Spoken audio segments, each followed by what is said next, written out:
Assalamualaikum warahmatullahi wabarakatuh. Perkenalkan, saya Bidan Mairna Eka Fitriasnani, Sarjana Sains Terapan, Magister Kebidanan, salah satu dosen tetap pada program studi pendidikan profesi bidan, Fakultas Ilmu Kesehatan Universitas Kadiri, Kediri, Jawa Timur. Pada kesempatan kali ini, izinkan saya untuk menyampaikan pernyataan diri dosen dalam unjuk kerja Tridharma Perguruan Tinggi atau yang biasa dikenal dengan istilah PDD UKTPT, khususnya dalam bidang pengajaran, yang merupakan salah satu syarat untuk mengikuti sertifikasi dosen tahun 2024. Sebagai seorang dosen yang aktif, saya telah melaksanakan tugas dan kewajiban dosen Tridharma Perguruan Tinggi yang meliputi bidang pengajaran ataupun pendidikan, penelitian, dan pengabdian kepada masyarakat. Untuk sistem pengajaran, saya menerapkan sistem delivery, interaction, dan assessment atau yang biasa dikenal dengan istilah DIE, di mana delivery ini adalah kemampuan kita sebagai dosen untuk menyampaikan informasi terkait deskripsi mata kuliah, capaian pembelajaran mata kuliah, metode pembelajaran yang kita gunakan, serta materi pembelajaran yang akan kita berikan. Sehingga diharapkan apa yang kita sampaikan kepada mahasiswa dapat diterima dengan baik. Interaction adalah interaksi antara dosen dengan mahasiswa, baik melalui pembelajaran teori yang dilaksanakan di kelas maupun pembelajaran praktikum yang dilaksanakan di laboratorium. Assessment merupakan sistem penilaian atau evaluasi yang kita berikan kepada mahasiswa, baik penilaian berupa penilaian sumatif yang kita lakukan pada saat proses pembelajaran maupun penilaian formatif yang kita lakukan setelah berakhirnya proses pembelajaran. Adapun bentuk penilaian bisa berupa penilaian tes maupun non-tes yang bertujuan untuk mengetahui sejauh mana materi yang kita berikan bisa diterima dengan baik oleh mahasiswa. Baik, untuk kesempatan kali ini izinkan saya untuk memaparkan satu mata kuliah yang saya ampu, yaitu Psikologi dalam Praktek Kebidanan, di mana mata kuliah ini mempunyai kode KK 8014 yang merupakan mata kuliah yang ditempuh oleh mahasiswa di semester 4 dengan jumlah SKS sebanyak 3 SKS yang terdiri atas 2 SKS teori dan 1 SKS praktikum. Untuk menempuh mata kuliah ini, mahasiswa diwajibkan sudah melalui mata kuliah prasyarat, di antaranya adalah fisiologi kehamilan, persalinan, nifas dan bayi baru lahir, kebutuhan dasar manusia, komunikasi efektif dalam praktek kebidanan. Untuk mata kuliah ini saya tidak sendiri, namun kami ada tim teaching atau tim dosen dengan Ibu Bidan Rahma Kusuma Dewi, Sarjana Sains Terapan, Master of Public Health. Untuk deskripsi pada mata kuliah ini, diharapkan setelah menempuh mata kuliah ini, mahasiswa memiliki kemampuan tentang bagaimana menjelaskan adaptasi psikologi pada masa reproduksi, pada masa kehamilan, persalinan, nifas, kesehatan mental pada perinatal, serta bagaimana mencegah dan menangani trauma pada masa perinatal. Kemudian untuk capaian pembelajaran mata kuliah, CPMK kita peroleh dari atau kita turunkan dari CPL atau capaian pembelajaran prodi, di mana dalam mata kuliah ini ada 6 CPMK. Yang pertama adalah mahasiswa mampu memahami psikologi pada masa reproduksi. Selanjutnya adalah mahasiswa mampu menganalisis adaptasi psikologi pada masa kehamilan. Kemudian yang ketiga adalah mahasiswa mampu menganalisis adaptasi psikologi pada masa persalinan. Yang keempat adalah mahasiswa mampu menganalisis adaptasi psikologi pada masa nifas. JPMK yang kelima adalah mahasiswa mampu menganalisis adaptasi kesehatan mental dan perinatal. Kemudian JPMK yang terakhir adalah mahasiswa mampu menganalisis pencegahan dan penanganan trauma, khususnya pada masa perinatal. Untuk metode pembelajaran yang saya gunakan, diantaranya adalah melalui perkuliahan, yaitu pembelajaran tatap muka secara langsung di kelas. Kemudian melalui proses diskusi dengan mahasiswa, ada beberapa model diskusi yang saya gunakan, diantaranya ada problem-based learning, discovery learning, ada small group discussion. Kemudian selain perkuliahan dan diskusi, kita juga mengadakan praktikum dengan melakukan role play dan praktikum di laboratorium.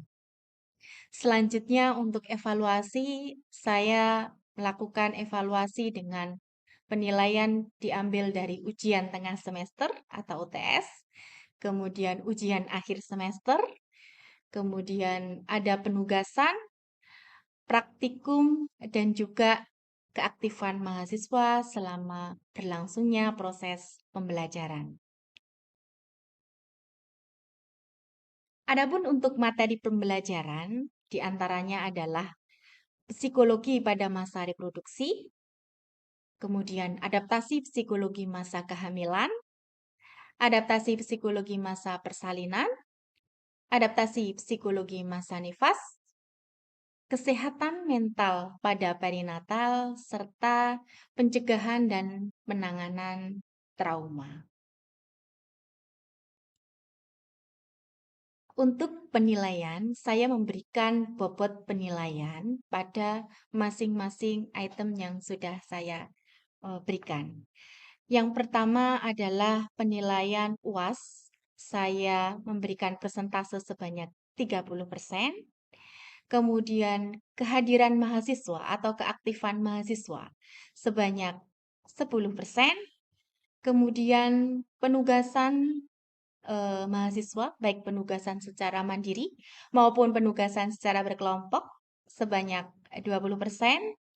Kemudian ujian tengah semester sebanyak 20%, dan yang terakhir adalah praktikum, baik berupa role play maupun praktikum di laboratorium sebanyak 20%. Ini adalah bobot penilaian yang saya buat untuk mahasiswa. Kemudian, kami di Universitas Kediri menggunakan penilaian acuan patokan yang sudah ditetapkan oleh Universitas Kediri, di mana mahasiswa untuk mendapatkan nilai A itu harus mempunyai nilai antara rentang 75 sampai dengan 100, kemudian B+ dengan rentang nilai 70 sampai 74, kemudian nilai B dengan rentang nilai 65 sampai 69, nilai C dengan rentang nilai antara 55 sampai dengan 59, kemudian nilai D dengan rentang nilai antara 45 sampai dengan 54, serta nilai E itu apabila mahasiswa memperoleh nilai kurang dari 44. Demikian penilaian acuan patokan yang kami gunakan di Universitas Kediri. Demikian, ini adalah rencana kegiatan pembelajaran mahasiswa yang kami susun dalam RPS selama 1 semester, di mana ada 16 minggu yang saya tim dengan Ibu Bidan Rahma Kusuma Dewi, Sarjana Sains Terapan Master of Public Health, di mana pada minggu pertama dan minggu kedua ini kita akan membahas tentang bagaimana adaptasi psikologi pada masa reproduksi. Tuh. Kemudian setelah selesai membahas tentang psikologi pada masa reproduksi, nanti kita akan membahas terkait dengan adaptasi psikologi pada masa kehamilan yang akan kita tempuh pada minggu ketiga, minggu keempat, dan minggu kelima. di mana pada masa kehamilan ini banyak sekali yang akan kita bahas terkait adaptasi psikologis ini, terkait dengan peran dan hubungan ibu pada saat hamil, perubahan peran yang begitu drastis atau mendadak yang mungkin menyebabkan psikologis ibu itu juga akan berpengaruh seperti itu. Dan bagaimana di sini peran bidan dalam mengatasi perubahan psikologis ibu terutama pada masa kehamilan. Kemudian pada minggu ke-6 dan ke-7 kita lanjutkan untuk berdiskusi atau membahas tentang psikologi pada masa persalinan. Di mana pada masa persalinan ini akan lebih singkat karena persalinan hanya terdiri atas kala 1, kala 2, kala 3, dan kala 4. Di sini kita menitik beratkan pada dukungan persalinan, ya, dukungan baik dari suami maupun dukungan orang-orang terdekat yang memang dibutuhkan oleh ibu ketika proses persalinan. Selain itu juga nanti kita akan membahas juga bagaimana caranya ibu mengatasi rasa cemas ketika persalinan dengan menggunakan berbagai macam teknik, ya. Baik teknik secara yang bisa dilaksanakan non farmakologis maupun secara farmakologis seperti itu, ya. Itu akan kita bahas pada minggu ke-6 sampai dengan minggu ke-7. Kemudian minggu ke-8 kita akan melaksanakan ujian tengah semester. Selanjutnya minggu ke-9, 10 kita akan melanjutkan untuk membahas tentang adaptasi psikologis pada masa ibu nifas, di mana nifas pun juga sangat rentan terjadi gangguan psikologis. Biasanya terjadi postpartum blues atau baby blues, yang itu bidan punya peranan penting di sana, di dalamnya, untuk mencegah serta mengatasi postpartum blues atau baby blues yang mungkin bisa menimpa pada masa ibu nifas. Kemudian pada minggu ke-11, ke-12, dan ke-13 kita akan lebih membahas mengenai kesehatan mental pada perinatal. Di sini nanti kita akan membahas tentang kekerasan mungkin yang terjadi pada perempuan pada masa perinatal yang akan mempengaruhi psikologis perempuan, kemudian mungkin akan terjadi depresi pada masa perinatal yang dikarenakan mungkin karena dukungan dari orang-orang sekitar yang kurang. Kemudian juga bagaimana peranan kita di sana sebagai seorang bidan untuk mengawasi selain hanya kesehatan secara fisiologis tapi juga kesehatan secara psikologis juga penting untuk kita lakukan pengawasan seperti itu. Kemudian pada minggu ke-14 sampai ke-15 nanti kita akan membahas tentang trauma. Ya, trauma yang mungkin dialami khususnya pada masa perinatal. Mungkin trauma terhadap eh, pengalaman persalinan yang lalu atau pengalaman persalinan yang kurang menyenangkan, trauma terhadap masa kehamilan yang tidak ditunggui oleh suaminya misalnya, atau trauma masa nifas yang juga kurang dukungan dari orang-orang di sekitar. Nah, bagaimana nanti kita akan membahasnya, trauma selama masa kehamilan, persalinan maupun postpartum, sampai dengan pencegahan dan juga penanganan dari trauma itu sendiri. Seperti itu. Baik, demikian tadi penjelasan dari salah satu mata kuliah yang saya ampu, yaitu Psikologi dalam Praktek Kebidanan. Berikut saya akan menayangkan salah satu contoh video pembelajaran yang saya laksanakan di kelas pada minggu minggu kedua mata kuliah Psikologi dalam Praktek Kebidanan.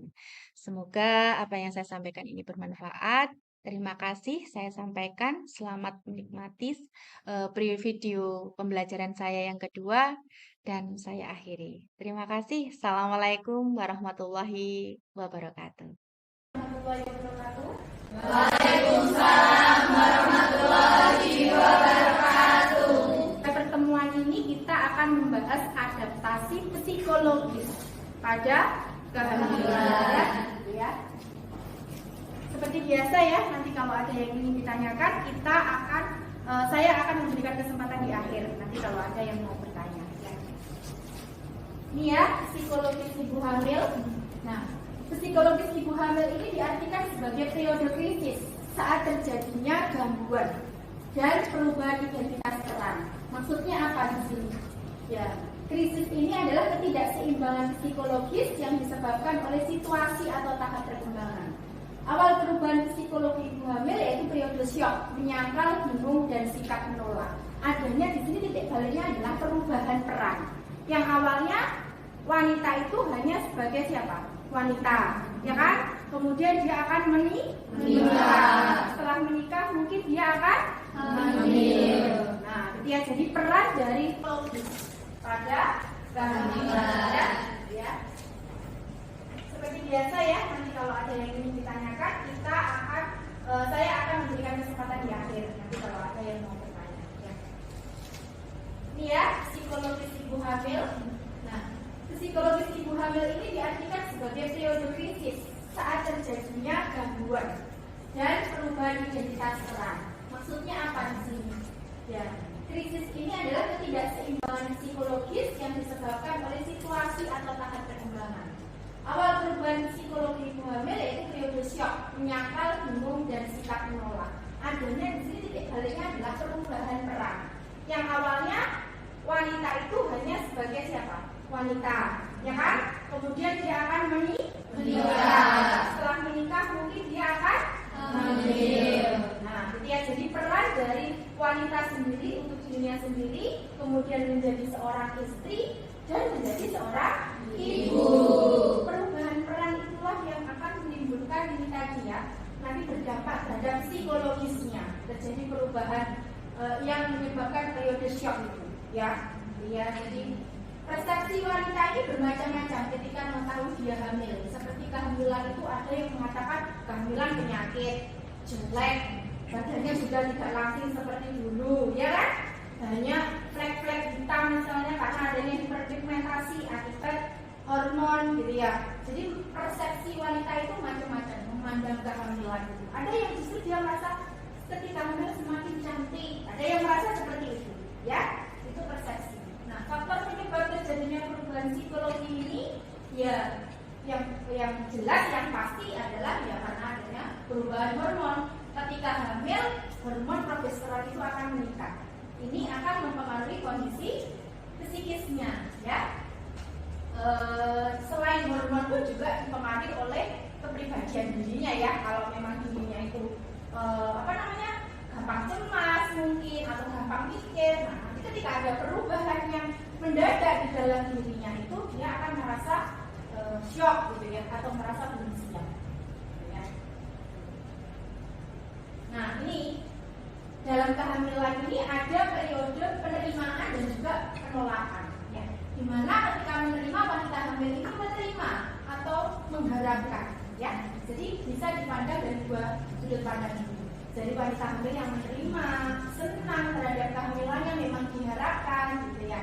Ada yang menolak kehamilannya itu karena menganggap itu tadi, kalau hamil itu perutnya besar, timbulnya besar, kok badannya jelek karena banyak flek hitam gitu ya.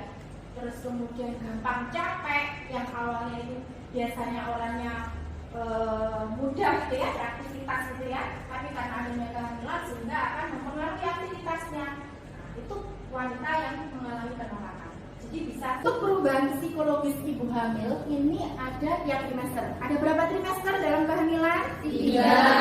Trimester berapa aja? 1, 2, 3. 1, 2, dan 3. Trimester pertama ini disebut dengan periode penyesuaian. Ya, jadi awal-awal itu adalah periode penyesuaian. Kemudian nanti semakin membaik, semakin sudah, karena kan kalau di trimester pertama sesuai dengan materi kemarin ya, banyak keluhan-keluhan kan ya, masih mual muntah, masih pusing-pusing, nah karena faktor hormonal sehingga masih menyesuaikan.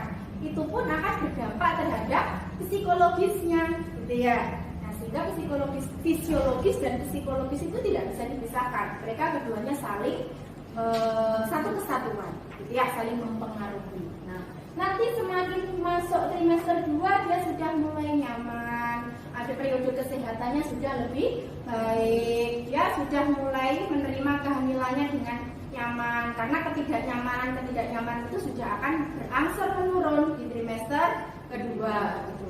Kemudian kalau di trimester ketiga ini kembali lagi muncul nanti was-was. Kenapa kok bisa was-was? Kenapa kok trimester 3 ini? Menuju persalinan. Banyak yang dipikirkan kan ya. Nanti persalinannya bisa normal nggak ya, kira-kira ada komplikasi nggak ya, anakku sehat nggak ya, sesuai dengan yang aku harapkan nggak ya, gitu ya. Itu mulai ada muncul was-was atau cemas lagi di trimester 3 ya. Ini ya, kita bahas satu-satu perubahan psikologis mulai trimester 1. Ini ya, rasa cemas bercampur bahagia ya. Munculnya rasa ragu dan khawatir sangat berkaitan pada kualitas kemampuan untuk merawat dan mengasuh bayinya, kandungannya. Sedangkan rasa bahagia dikarenakan dia sudah sempurna pada trimester 3 ya. Nih, pada trimester 3 ya, fase trimester 3 ini mengalami perubahan-perubahan psikologis pada ibu hamil semakin kompleks dan meningkat dari trimester-trimester sebelumnya. Hal ini dikarenakan karena kondisi kehamilan yang semakin membesar, ya, rasa tidak nyaman karena penekanan terus, gitu ya. Kemudian ibunya merasa dia semakin jelek, semakin yang awalnya langsing, dia semakin ya sudahlah, nggak karu-karuan, gitu ya, ibunya ya. Kemudian dia ada juga rasa yang sedih karena habis ini bayinya tak lahirkan, berpisah dengan bayinya, ada juga yang merasa seperti itu. Kemudian dia merasa ketika hamil diperhatikan loh sama suaminya, tapi nanti ketika aku udah melahirkan aku gak diperhatikan lagi deh, gitu ya. Ada perasaan seperti itu juga. Kemudian yang paling ini ya, yang paling dominan biasanya yang dialami perubahan psikologis trimester 3 itu adalah rasa khawatir, rasa cemas terhadap proses persalinan. Kira-kira apa yang dicemaskan, dikhawatirkan? Sakit, nggak ada pengalaman ya, nggak ada pengalaman persalinan, kayaknya nanti kok sakit gitu ya. Nah gitu, apalagi yang dicemaskan dan dikhawatirkan? Tidak sesuai jenis kelamin, benar sekali ya, maunya perempuan ternyata lahirnya laki-laki, itu juga akan berdampak nanti. Nah kemudian apa lagi? Kira-kira bisa normal atau SC, benar sekali ya, gitu ya. Jadi kira-kira bisa normal apa enggak ya, atau harus sesar ya, ada komplikasi enggak ya, gitu kan ya. Itu adalah faktor-faktor yang mempengaruhi emosionalisme di trimester 3 gitu ya, benar sekali. Nah kemudian masuk 2, 3, 1, 2 dan 3 ya. Kemudian apa saja contohnya perubahan atau adaptasi psikologis itu? Pada trimester 1 contohnya apa aja? Cemas bercampur bahagia. Cemas bercampur bahagia, oke. Kemudian kalau trimester 2 contohnya apa aja? Rasa khawatir dan cemas. Rasa khawatir, cemas, ya kan? Tapi sudah mulai enak ya trimester 2 ya. Kalau trimester 3 contohnya apa aja? Rasa tidak nyaman. Rasa tidak nyaman karena semakin Mendekat persalinan. Oke, sudah paham ya semuanya? Ada pertanyaan? Silakan. Ya, silakan. Titik. Ya. Dari sebelumnya saya titikkan jadi izin bertanya Bu. Ya. Ini materi yang telah disampaikan oleh Bu Mirna. Apabila saya menjumpai kasus wanita yang sudah hamil tapi belum mempunyai suami, itu cara mengedukasinya seperti apa Bu? Wanita yang sudah hamil tapi tidak punya suami, berarti kehamilannya MBA ya, kehamilannya tidak diharapkan, belum menikah berarti ya. Nah, jadi bagaimana ketika datang ke bidan itu, bagaimana cara kita mengedukasi? Pastikan seperti itu, kira-kira wanita itu menerima atau menolak? Menolak kan ya, pastikan karena memang tidak diharapkan gitu ya. Biasanya datang ke bidan itu dengan orang tuanya gitu, mungkin nangis-nangis sama bu bidan, minta digugurkan lah atau minta gimana caranya biar tidak hamil karena tidak punya suami, nah seperti itu. Nah kita sebagai bidan apa yang harus kita lakukan kira-kira? Kita punya norma-norma ya, punya etika ya, punya kita makhluk beragama ya, tetap kita harus mengedukasi bagaimana caranya, memang sulit ya, bagaimana caranya untuk menerima kehamilannya tersebut. Yang diedukasi jangan hanya wanita hamilnya saja, dia sudah punya beban berat loh ya, gitu ya. Tapi siapa yang diedukasi juga pasangannya, ya, orang tuanya, ya, mengedukasi terkait dengan kehamilannya, bagaimana cara menerimanya, gitu ya. Ya, kita sebagai bidan ranahnya hanya itu saja. Yang terkait nasib bidan ini kan terkait belum menikah dan lain sebagainya. Nah itu kan ranahnya bukan ranah bidan. Kalau ranah kita sebagai bidan kan bagaimana cara mengatasi kehamilannya. Ya, tidak boleh di abortus atau digugurkan kan, gitu ya. Bagaimana mempertahankannya dan menerimanya secara psikologis, gitu ya. Jadi kita hanya sebatas itu saja, ya caranya. Dan yang diedukasi sekali lagi bukan hanya wanita hamilnya saja, tapi juga pasangannya dan juga keluarganya untuk tetap bersedia untuk menerima kehamilannya dan merawat janin. Seperti itu mungkin ya. Jadi kalau ranahnya bidan mungkin hanya bagaimana cara untuk menjaga kehamilannya. Itu yang ketiga. Ada lagi? Ya, Clara? Saya kan punya tetangga, Bu. Nah, kebetulan tetangga saya ini dia baru habis melahirkan, tapi suaminya sedang tidak ada di rumah, dia bekerja di luar kota. Jadi ibu ini dia hanya tinggal bersama dengan mertuanya saja. Nah, kebetulan di daerah tempat tinggal saya itu masih sangat kental dengan adat istiadat, dan mertuanya ini tadi dia masih sangat percaya dengan adat istiadat di daerah saya itu. Nah, saat saya berkunjung ke rumahnya, ibu itu terlihat sedih dan murung. Nah, itu kira-kira gimana? Begitu ya. Jadi ibunya habis melahirkan, tapi tidak ditemui suaminya. Suaminya di luar kota, hanya dengan mertuanya, gitu ya. Mungkin berarti itu postpartum ya, sudah postpartum ya. Nah, jadi saya sampaikan tadi bahwa perubahan adaptasi psikologis ini kan berlanjut, mulai dari kehamilan, persalinan sampai dengan nifas. Bisa saja ya, kita bahas kan kehamilannya ya. Bisa saja ya. Perubahan psikologis murung, cemas, kayak gelisah gitu ketika postpartum itu sudah terbawa dari sejak dia hamil karena tidak ditunggui suaminya, karena seperti itu ya. Gimana cara mengedukasinya? Nah, itu kan tidak hanya berdampak pada ibunya tapi juga bayinya kan yang sudah dilahirkan kan ya. Yang diedukasi memang sulit kalau terkait adat istiadat ya. Ada lagi? Sudah cukup? Sudah pas ya? Ya. Baik, mungkin untuk pertemuan ini tentang adaptasi psikologis pada ibu hamil saya cukupkan sekian. Kita bertemu kembali ya di pertemuan selanjutnya.